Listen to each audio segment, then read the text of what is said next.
Good evening and welcome. My name is Marty Pretty. I'm the current POA president. It is great to see so much interest from our community to be involved in the operations of the POA.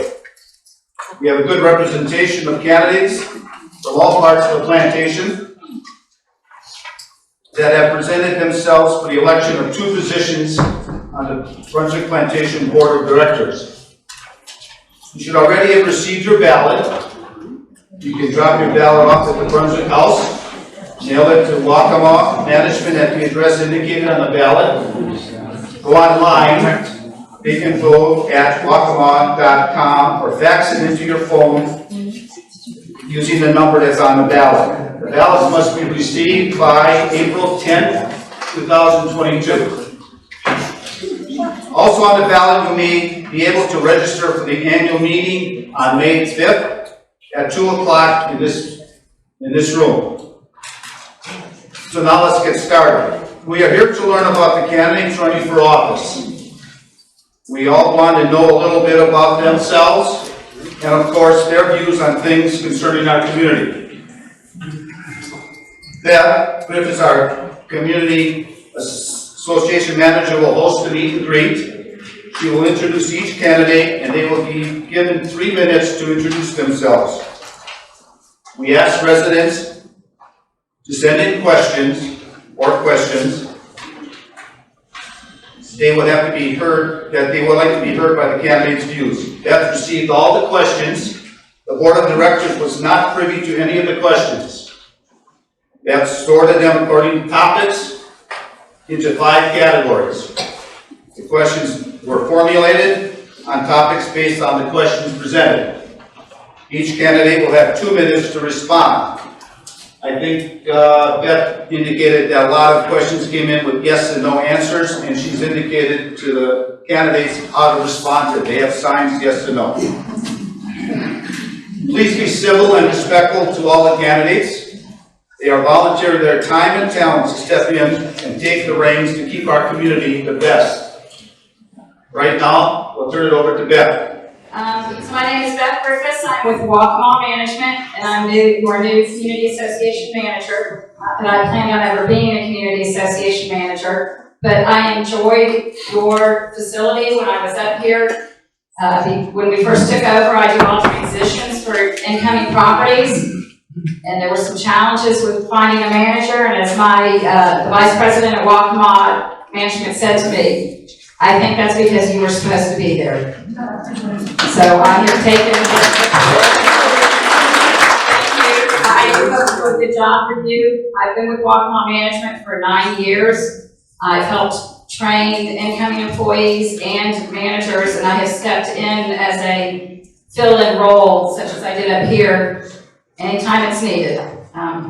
And so I'm glad to be here. You have a beautiful community. You have a beautiful facility here. I've started to get to know some of you, and I'm looking forward to hopefully doing a good job for you. So let's get on. Let's get on with the evening. The first announcement about the annual meeting is that we would have 8 candidates. Shortly before we sent out the mailing, we did have a candidate drop out, which is why we now have 7 candidates. But again, with that many candidates for the meet and greet, rather than have a free question and answer period with this many candidates, the board felt it was best to have a little bit of structure because I don't want to get home at 11 o'clock tonight. So we felt that we came up with a very fair way of doing it.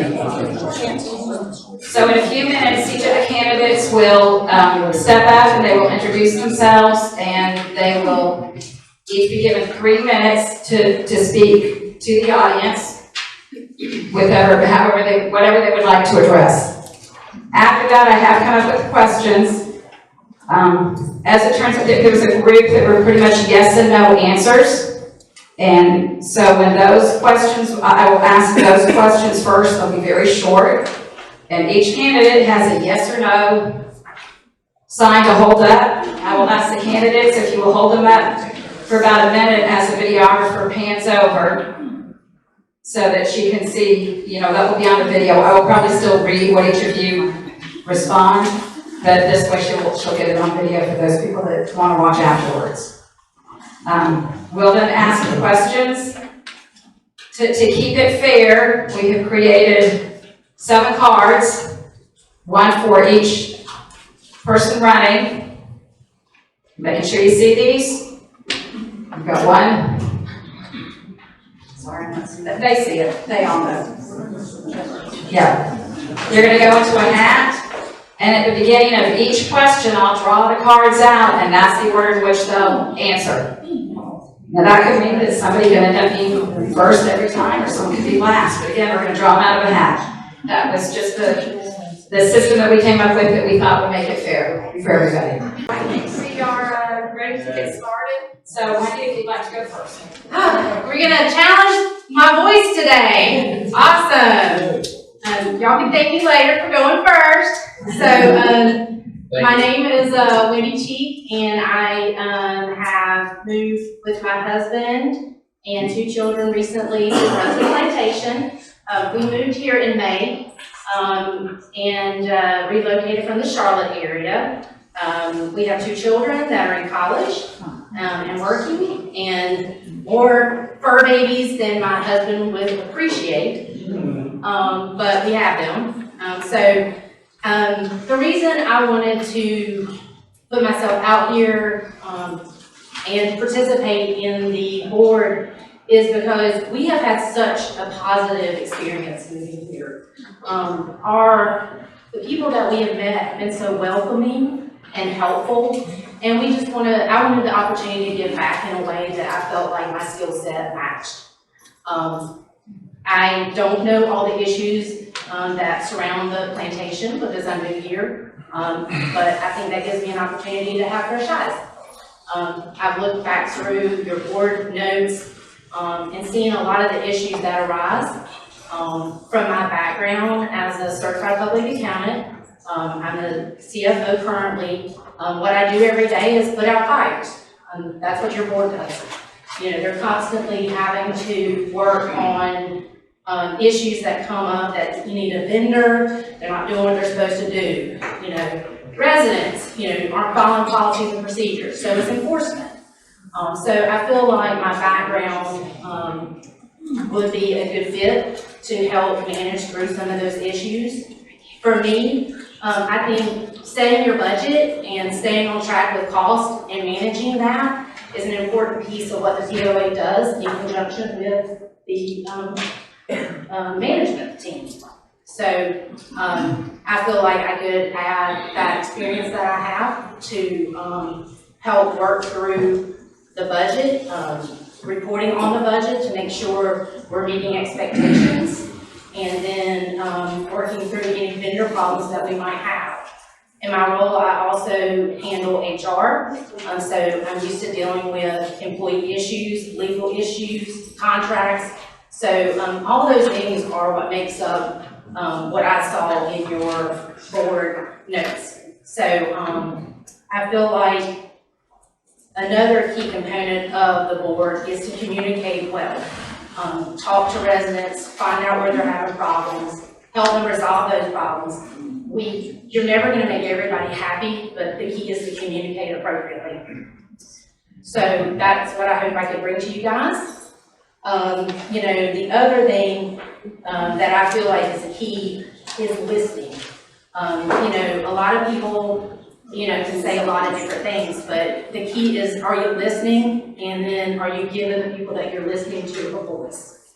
So hopefully I can be that candidate for you. Thank you.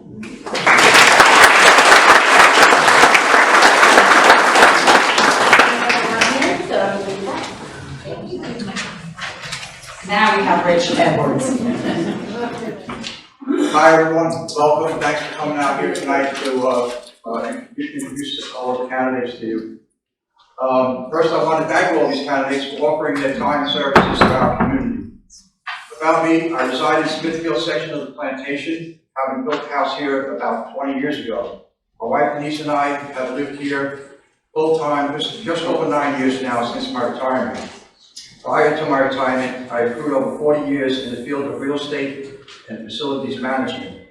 The last 20+ years, I was employed at NYU, where I earned a degree in real estate management and business. At New York University, I was involved with managing over 100 buildings for maintenance and operations. My duties include supervising over 60+ mechanics, crews, dealing with electrical, air conditioning, and plumbing systems. We were involved with budget preparation, code compliance, and contract developers. I believe my experience will provide a major asset to the board during our continuing growth and expansion, as well as many issues that are arising within our community. Thank you, neighbors.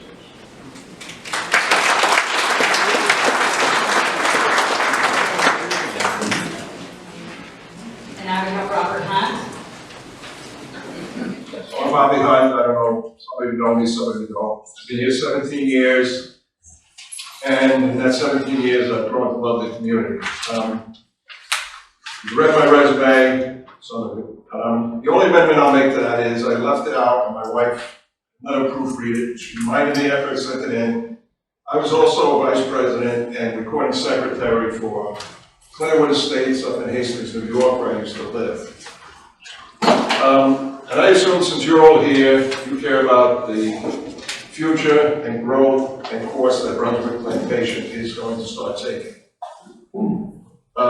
This includes all the themed areas, Smithfield, the lakes, the Hamptons.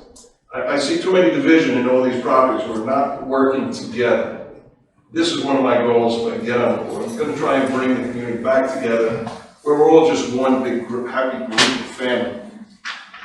I also think we need more transparency to the community. I think this comes as on the board. The minutes need to be more transparent, and people have to be more aware of what's going on. I was speaking to one person tonight who told me we also have to build a better reputation and start growing with the golf course. Get the golf course on our side. We all seem to be at heads and tails with that. The themed areas. This is one of the big reasons I'm seeing too many buildings going up that I feel aren't following the theme of what these areas were put up for.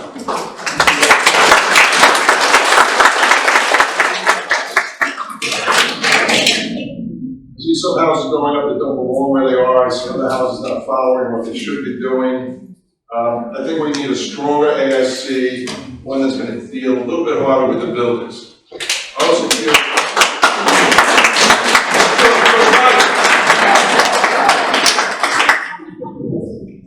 I also feel that we have to start finding the contractors. They're violating a lot of the rules.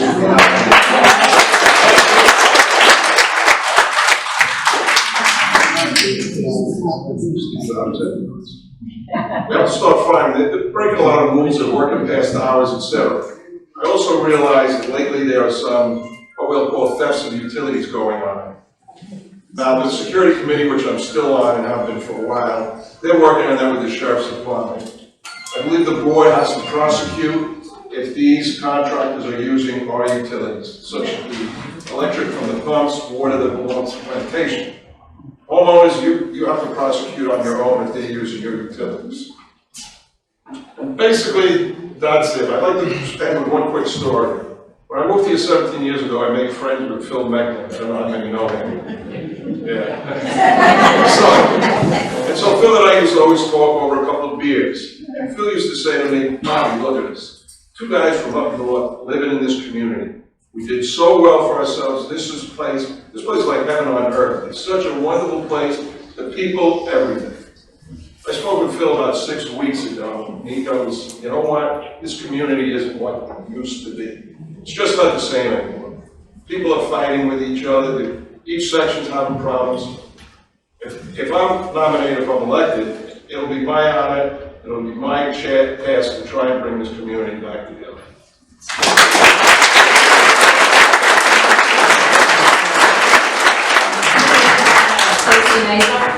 Hello and welcome. Thank you all for coming out tonight to meet with us, to show you care about our beautiful community. My name is Stacey Nazar, and I'm here tonight because I also care about our community and the people who live here.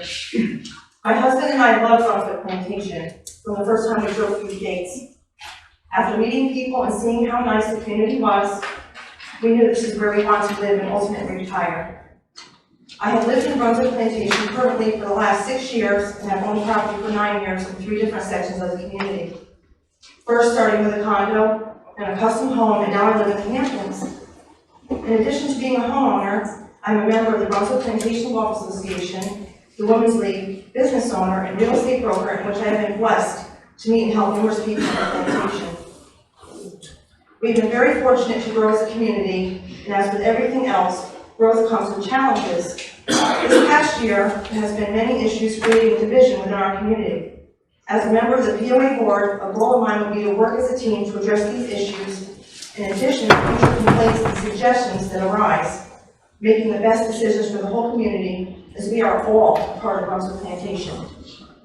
I feel it is very important that our community be well informed as to what the POA board is doing, as well as giving adequate and timely answers to their questions and or issues.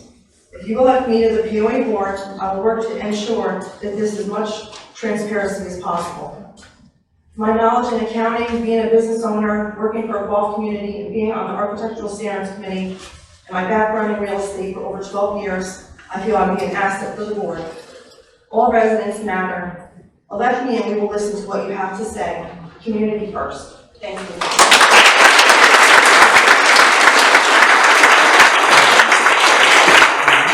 Next, we have Mark Searson.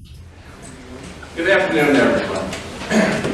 My wife Susan and I bought our house here in Brunswick Plantation about 10 months ago. We are extremely happy to have chosen this place and this area and neighborhood for our retirement. We've met a lot of great people, and throughout the time, you get all the information from everybody, that some people have been here for 15 years or so. So it's been a great place. I mean, we're from upstate New York, and where it snows 200 inches a year. And so this is great. As you see, my cane. So I've been in the construction field for about 30 years. In that time, I have built 2 homes and spent 11 years on the Health and Safety Committee at Oswego State College. Of that 5 years, I was the chairman. I was chairman representing the CSEA workforce. I learned to have sound facts utilizing codes, laws, and the like when presenting problems to management. I'm open-minded to listening to everyone's concerns with a hard focus on safety. Unfortunately, when it comes to stopping any future development, it is a bigger lift and often yields little results. What we can do, and what I personally pledge to do as a member of the association board, is to make sure that smart growth and development, making sure the policies in place are abide by the contractors and management are kept in keeping our community clean and safe.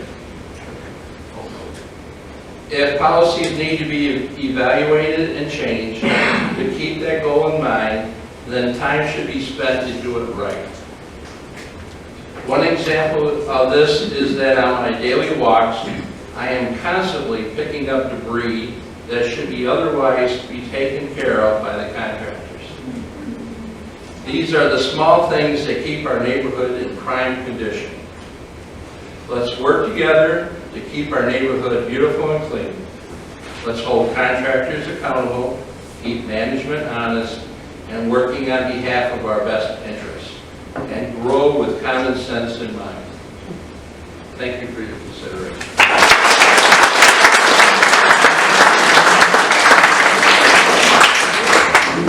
And next we have Karen Small.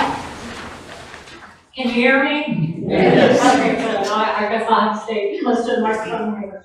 Jeff, POA board, my fellow nominees, or candidates, and the Brunswick Plantation concerned citizens and fellow neighbors. My name is Karen Small, and I appreciate the opportunity to share my background and reasons for running for the POA board. Hoyt and I built our house in 2012 and moved here permanently when I retired in 2016. I've been a member of the Brunswick Plantation POA Finance Committee for over 4 years. This experience has afforded me the opportunity to work with other committed and dedicated volunteers to review the current, prior, and anticipated future assets and expenditures needed to manage our Brunswick Plantation community. The Finance Committee has multiple volunteers with accounting backgrounds and those with the legacy knowledge of our association. The experience of actively engaging in this process has been priceless and informative for me. I would hope to convey this experience to a broader role on the board. I have over 36 years working for the Department of Defense, primarily in engineering, contracting, and management.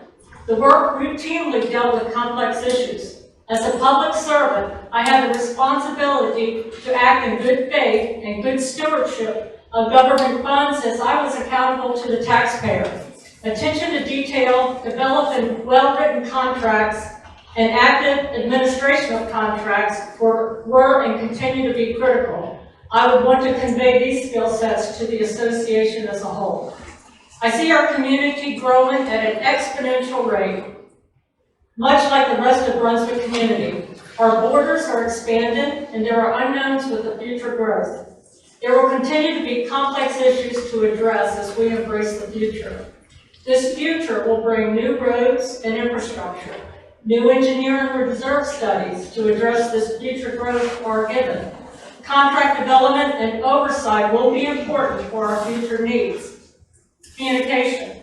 I applaud the board for the increase in communication over the last several years.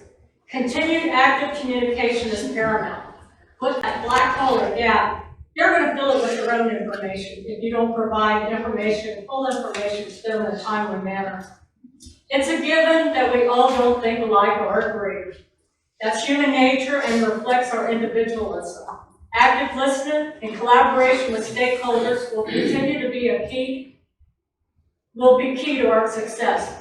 My mediation experience has involved addressing disagreements, whether it's contracting language or personnel issues. Thinking outside the box and providing alternative solutions has helped in the past, and I hope these skills can be used in the future. Finally, there's no I, there's we. There's no mine, there's ours.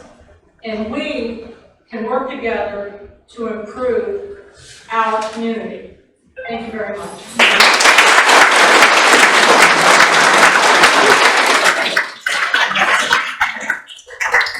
And now, John Tarasenko. Good evening, everybody. I think one of the first things that I wanted to mention is, John, you gotta stand here because you're gonna do this. Pardon me? Interview. We're videotaping. Need to stand at the microphone. I'm not comfortable. I'd rather be with my fellow neighbors. So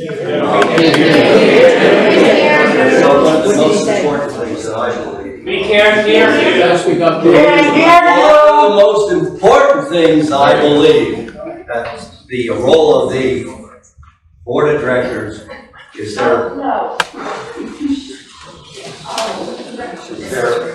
responsibility. Please use the microphone.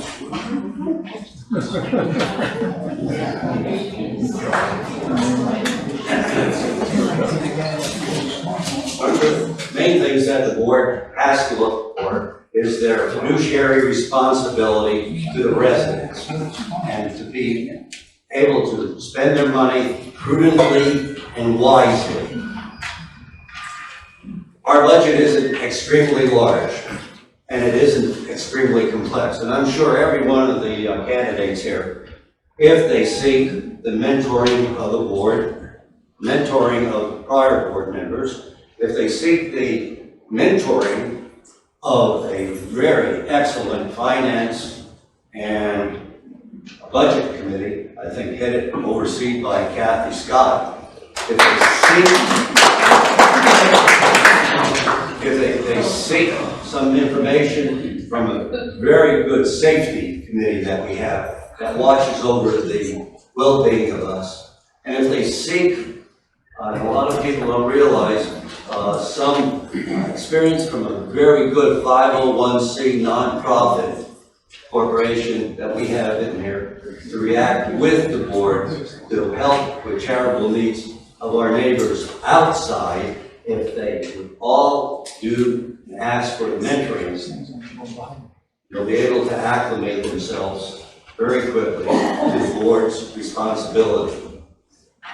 I was nominated by people from the Hamptons, from Eaton, from Savannah, and even Commons too. And I took that very serious. If I am elected, I will represent everyone. With that said, the responsibilities of the new challenges that we're going to have in growth over at the Hamptons is going to take up a lot of my time if I'm elected. And with the help of a very good long-term future planning committee that we have here, I think we can do some very good things in the Hamptons. The only thing I would suggest is that we have maybe more members from the Hamptons onto the committee.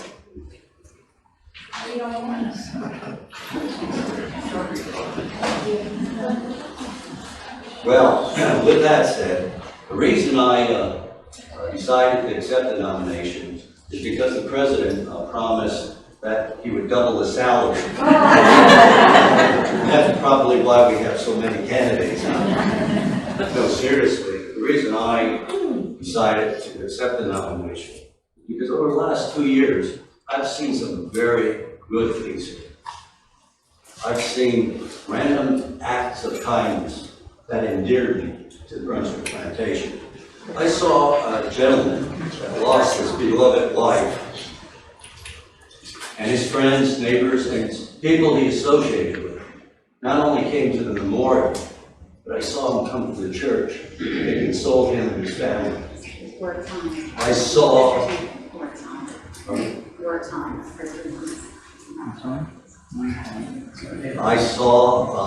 a number of great things that happened with friends and neighbors. Charming lady fractured her hip, and her neighbors came over, prepared dinner for her and her husband. And I really think it was not only to nourish her, but also to protect her from her husband's cooking. So with that said, I will, if elected, strive to continue this goodness and enlarge and create a homogeneous feeling of greatness here in Brunswick Plantation.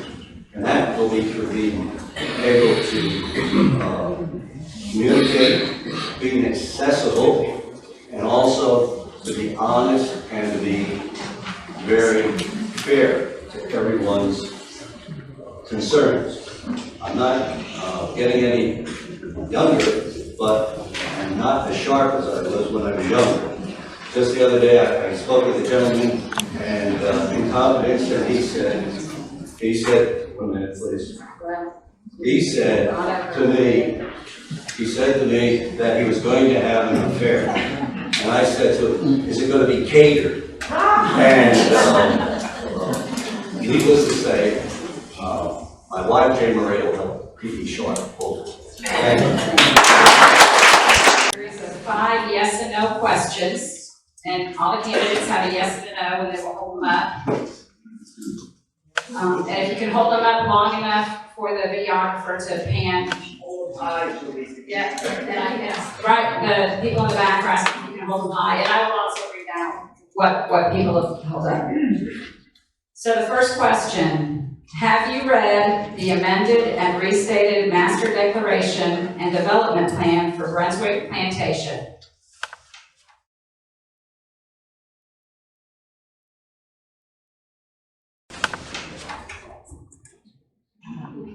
Then we have Wendy Cheek with no, Rich Edwards, Robert Hunt, and Stacy Nazar with yes, Mark Searson with no, and Karen Small and John Taranfanko with yes. Did I say you? Okay, the next question, also yes and no, yes or no, excuse me. Have you read the Articles of Incorporation? Okay, we have Wendy Cheek, Rich Edwards, and Robert Hunt, no. Stacy Nazar, Mike Searson, and Karen Small, yes.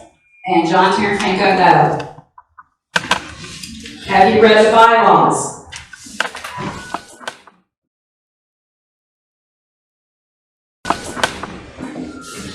Everybody is a yes. Have you read the architectural plan and residential design and construction standards?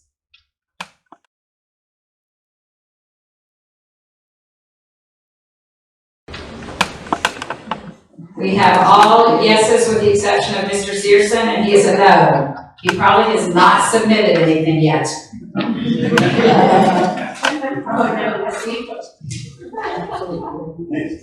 Have you read, or no, excuse me, this is not a have you read. This is, do you know if the board or ASC has the power to determine to whom the developer sells property or who they allow to build?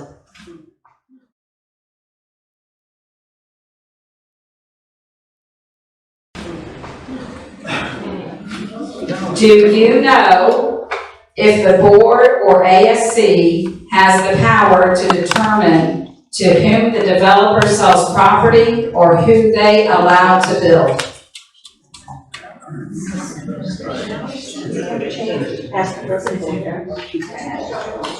Okay, and everybody says no. That was a common thing in the questions. So now we're going to move on to the first question. I'm going to pull the names out of the hat.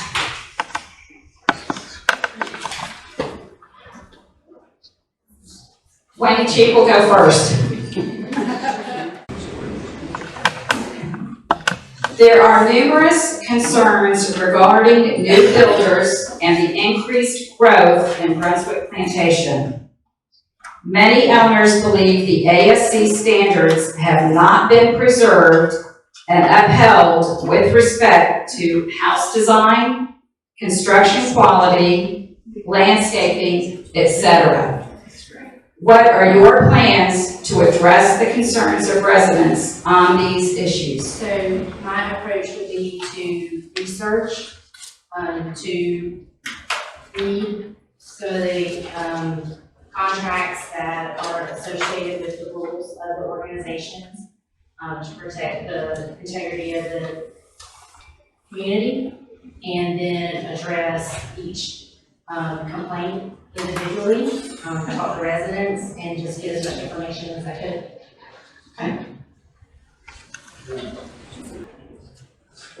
Since I'm new, I would have to look at each of the groups there and see what their laws and bylaws are, and then do some research, just like Wendy said. I haven't been here long enough to know all the different aspects of the architectural group in that, and so, yeah, I would have to get educated, understand what's going on. I see the growth going on. I know the problems of a lot of things, because I've talked to a lot of people, and I know the concerns are, and so I would definitely, before I make any decisions or anything, I want to make sure that I got my facts straight, and then go from there. Thank you.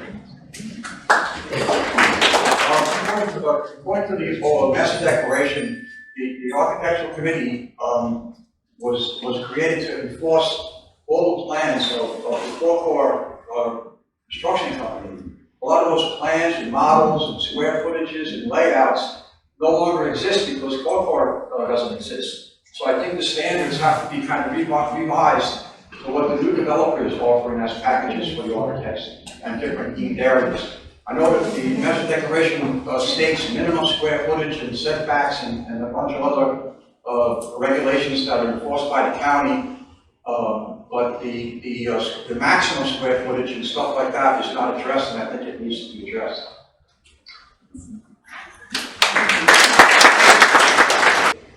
Being on an architectural standard committee myself, I've seen a lot of changes here that I don't agree with.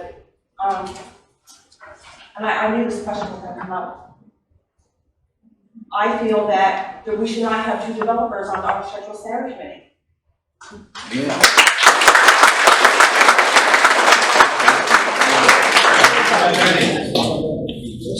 None. We should reduce the developer number on the Architectural Standards Committee to which is all that is required by our bylaws.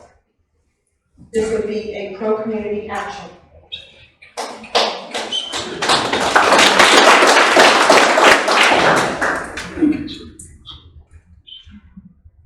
When it comes down to the Architectural Standards Committee, we really need to start finding the things that are going wrong. And that needs to be done. Also, with the Architectural Standards Committee, we should not meet once a month, we should meet once a week. Because stuff is getting in a pile, getting lost, and falling to the wayside.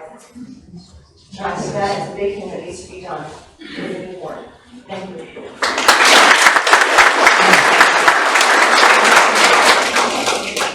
I think what the Architectural Standards Committee is small, and they have a large responsibility. And looking over at in the theme areas, and I know in our theme area, looking at it, the current document compared to when we built in 2012, there hasn't been really any changes in the guidelines, I guess you would say. But understanding over the years, there certainly have been a lot of changes. We don't just have Copa anymore. We don't just have Todd for the theme areas, and there's a certain number of homes that you can choose from. So when that went away, certainly it created a lot of unknown, uncertainty. And I do think that there's an undue amount of responsibility put on just the few members, and I see it's few members, I think it's 5. 3, a couple of developers, and then our Bob, and then some members appointed by the board. Tremendous amount of responsibility.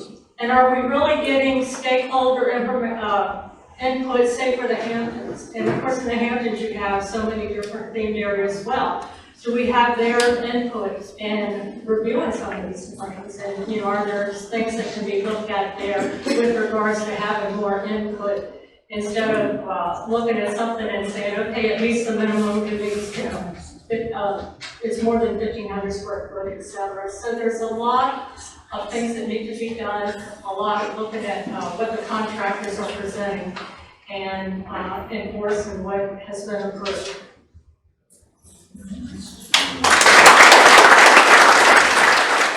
Well, it sort of sucks going next and last. All of them have brought up great points. Corcoy's out of here now. I know when I moved in, the Eatonton had 5-6 models you had to choose from, as did Smithfield and a couple other places. And it seems all that is wandered off course. That I don't know if it's the ASC or what. They're not putting, to me, they have to be stronger. They have to go look at the community. You can't let them put up a house that doesn't fit into a certain area. They should go, they should look at the model, they should look at a house. Like Stacy said, maybe they should meet once a week. As Ms. Small said, maybe there should be more members.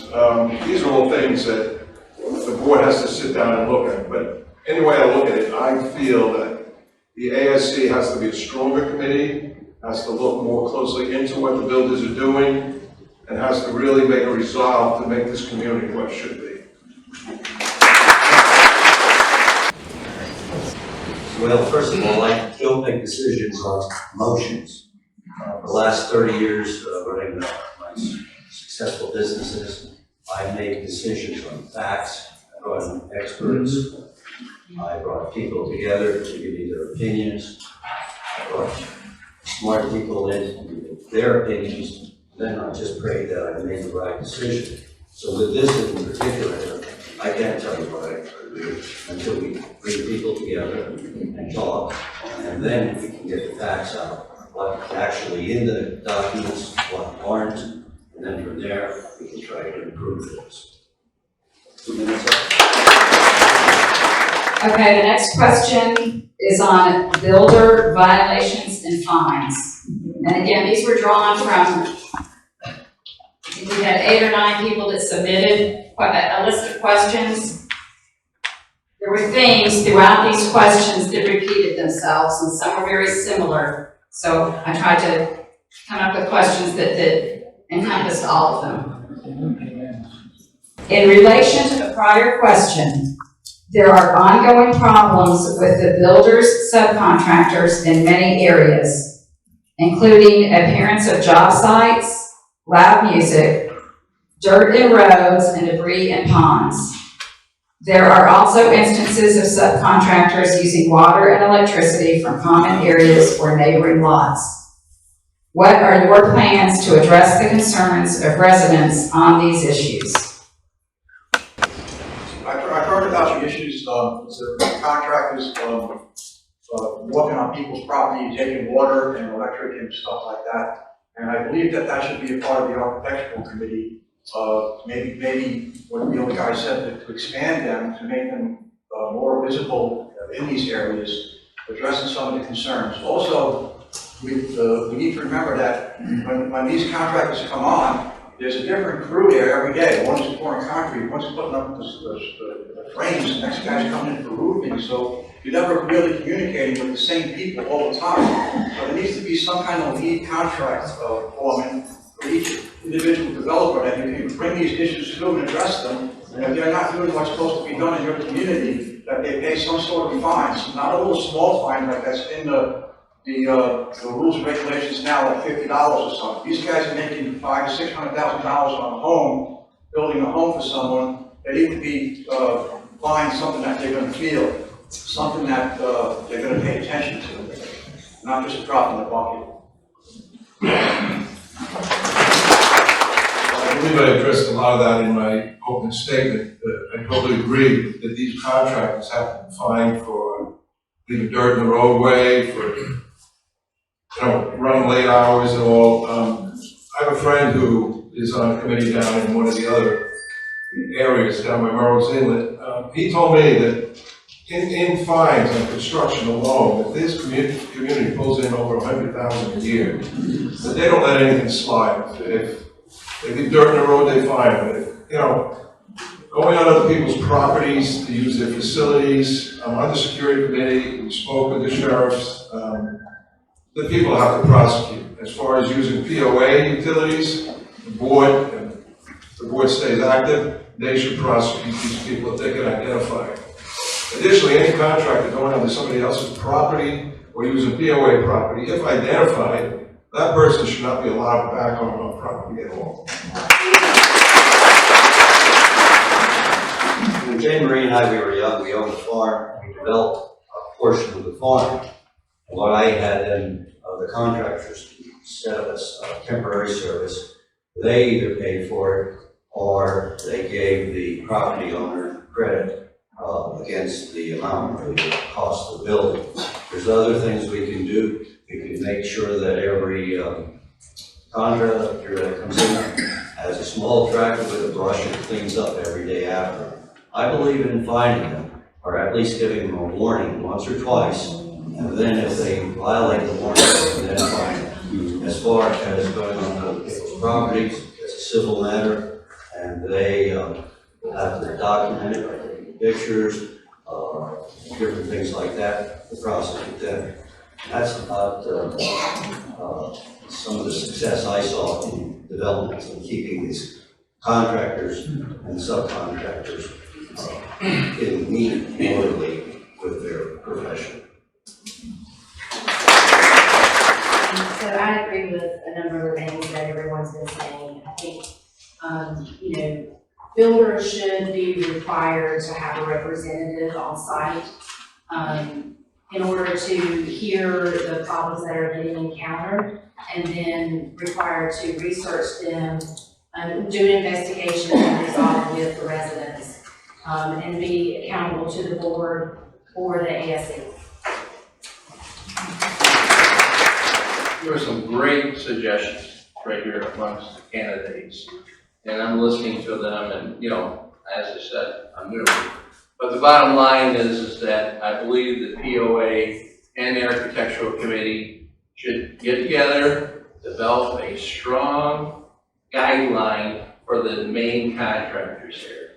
and let the main contractors know that you're gonna get fined along with your subs that are working underneath you, that, because they don't give a hoot about your property, the subs don't, or anything else.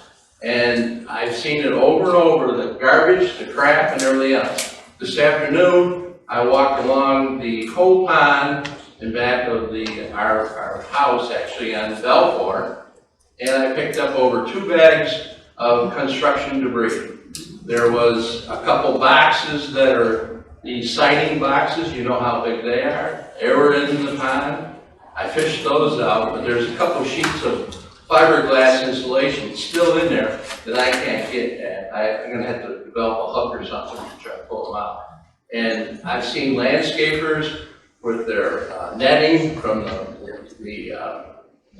grass rolling out, the netting flopped into the pond. We have turtles, we have fish, birds, everything. They get wrapped up in this stuff. And what for? Why? Why should we have to put up with that? They should respect our property as much as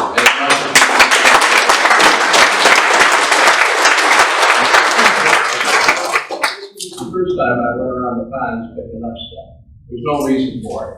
When I was in construction, we did jobs, we picked it up. 15 minutes, 20 minutes before the day was out, you picked it up, cleaned it up, everything was good. In fact, when we were doing it, we respected everybody's property. Nobody respects your property. Thank you. I feel like I'm summarizing all the comments here, but nevertheless, one thing that I would stress, and that I had mentioned before, is to have an enforcement arm for the ASC. I think that the committee itself is very small, a lot of responsibility. Something I would support also is to have stakeholders or representatives from each of the themed areas involved in that.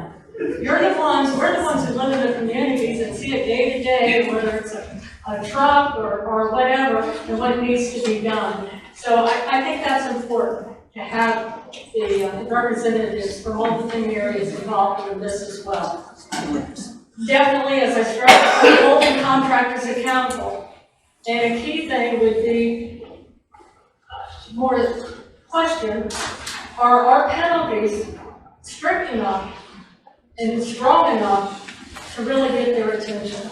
And I think that would be very important, as money talks.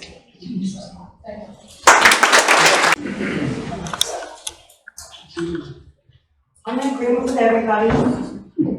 Also, I want to add that sometimes, you know, we're going to hear that they're going to get fined, and we're not hearing that. So the longer we wait for them to get fined, we're just going to keep doing it and getting away with it. We need to fine them. We need to fine them big.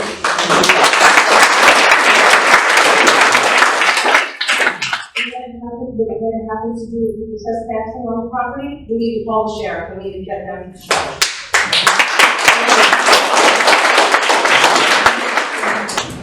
With the new builds happening in the Hamptons, a non-manned gate is no longer a viable security situation. Anyone can simply wait to tailgate in, and this will get worse as all the homes are completed. Are you in favor of a guardhouse for the Hamptons? A guardhouse at the Hamptons is more than just a guardhouse. That's the expense to create it and install the mechanical end of it, everything like that is one cost. But to maintain it over the years and staff it over the years is very costly. But as the Hamptons grow, I think money can be put to the side, and it's going to be one of the largest areas of housing in the plantation. I think over a period of time, Hamptons could have a guardhouse. We'll take yours.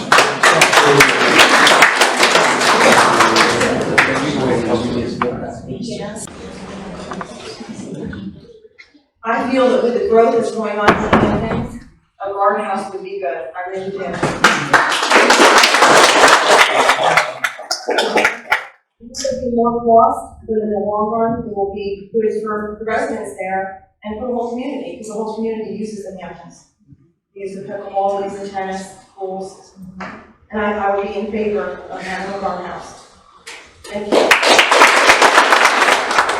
I realize that security, as we have it now, is certainly a big part of our budget.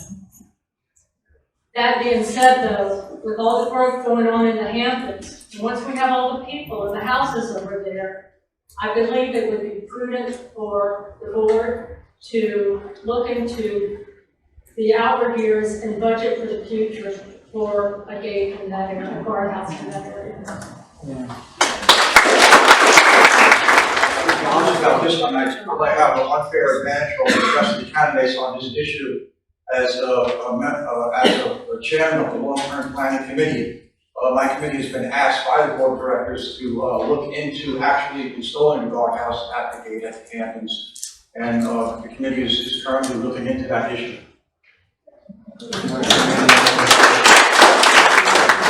I also agree that there should be a gatehouse over there. We should look, again, long-term, it's going to continue to grow there. I know they put a place in down by the nursing home, which I understand is going to get a guardhouse and eventually connect with the Hamptons. So it's important to have one in there. Too many times, as I said, I've seen people tailgating to get through, and I've seen people go in the exit just to get in there, and damaging the gates constantly. So, yes, I'm all for a guardhouse. I do believe that it should have a guardhouse there. After numerous times riding my bicycle around, I see a tailgating that goes on. I've seen the gates being center punched and replaced because somebody's not paying attention. I've seen them put up the cones so they don't go through the exit when somebody drives out, they just zip right in. There's just so much going on with these subcontractors. I mean, down in Belmore, they ripped off a compressor unit, somebody took some siding, and, you know, there's just so much going on, and it's hard for any management company or not to take a, you know, to really get a handle on it right at this moment. They could just, there's a lot of people there. I've seen them drive on sidewalks and on shoulders. Oh yeah, yeah, they've parked their trailers in between the trees. Yeah, they've done a lot of different things. So yeah, we need a guardhouse and maybe somebody that does patrol a lot more and say, look at homeowners, say, you're not supposed to be doing that. Or they block both sides of the road, and then all of a sudden you got this little sliver to drive through, and they don't give a hoot. And so they just will go right through there. Well, you know, I might wipe out my mirror in the process of doing it. They don't care. They just don't care. So yes, I'm in favor.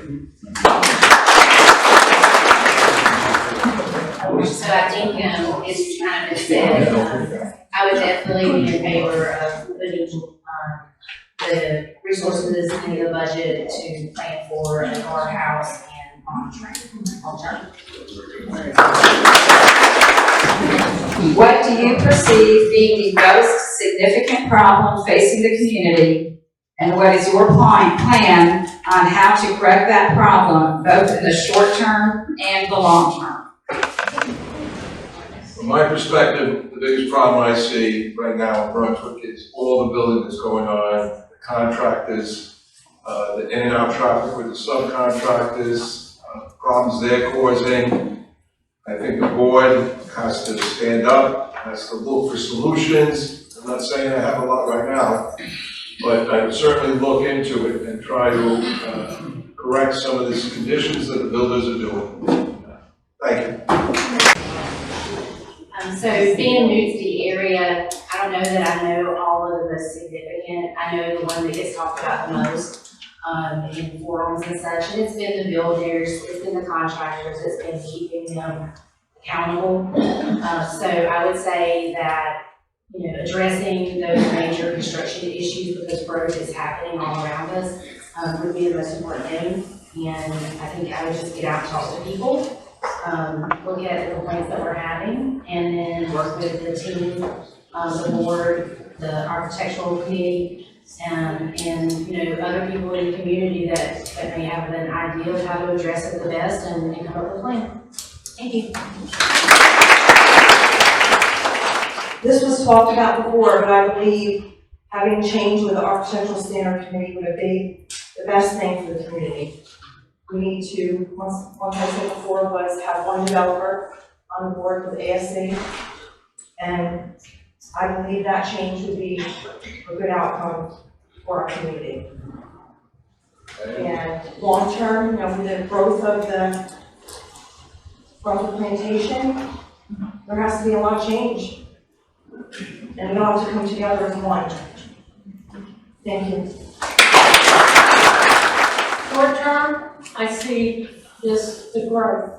Long term, I see the growth. Now with the short term, with the growth that we're seeing and the variance, and we don't have like the commonality that we had before. And again, much like most of Brunswick, we're seeing a lot of growth, a lot of different contractors, a lot of disagreements with how we as a community are working with those contractors. What I would propose short term is certainly enforcing more of our contract oversight.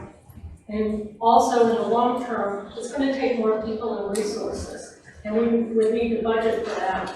And with a lot of this, it may cause an increase in our dues. But with that, be smart about this for not only the safety, but for the harmony of our community.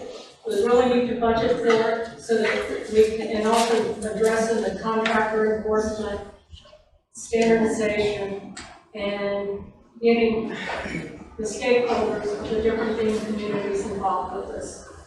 Thank you. Well, I think the short term, and everybody knows that this growth that we're experiencing all around the country. The long term, I agree with one of the candidates that the growth is going to be a long-term issue. Short-term issue, we can start working on by enlarging, as Rick said, the long-term planning and getting more people from the Hamptons in there to give their input and to give their concerns what bothers them. We're looking at hundreds of thousands of dollars in HOA fees come into this board and this community. But we're also looking at hundreds of thousands of dollars worth of expense. And that financial end of it has to be planned for just as well. So these are the two things that I think are major concerns for this POA and also for Brunswick Plantation. I pretty much think we've all said it. The short-term and the long-term problems have been the contractors, and we need to get some way to get them under control. A lot of our security issues, a lot of our gate issues, a lot of litters and debris in ponds and stuff like that is all due to the contractors. Unless the board can get control of them contractors, either with security or through the fines that the architectural committee can put against them, then both short-term and long-term are going to be having the same issues going forward, and they're only going to get bigger. We've heard tonight a lot of great comments from candidates. They're great. The only twist I'll throw out there is that I'll say the Hamptons thing. The growth there is just unbelievable in the last 10 months. And the problem is that the different Lennar and other contractors are just selling houses fast and telling these people, well, you'll be in 6 months, when we know it'll be a year. And they get depressed about that. You see, this building is put up in May, nothing's been done for 3 months. Then all of a sudden, well, I should say, in May, 2 slabs were poured. By September, we saw some walls up. By November, maybe the roof was put on. There's just no coordination at all in the short term. What's it going to be like in the long term when they start selling over in the corner lot there where they're going to have 200-300 houses and they're going to sell them left and right? It's just going to be more chaos than it was before. So we need to have the POA in that definitely involved in saying, look, if you're going to sell the house and this is the growth, you need to come forward and have it done. Time. I mean, it's just crazy out there with all the different contractors, and it's just, you know, they're just running all over the place. So there needs to be more safety, or more issues and brought up, and then stuff, put it on a guideline for them to work with. It's great to have growth, don't get me wrong, but when you got so much going on, and you see these houses only half built for 6-8 months, that's just not right. Just not right. For the neighbors and for the new people trying to move into their homes. Thank you.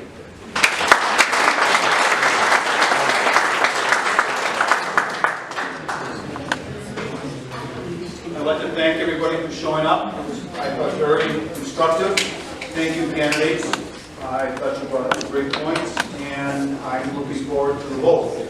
Before you go, we need a crew to put the rooms back in their original position. So if you please, if you can, stay so we can put the rooms back the way they should be. Thank you very much for coming.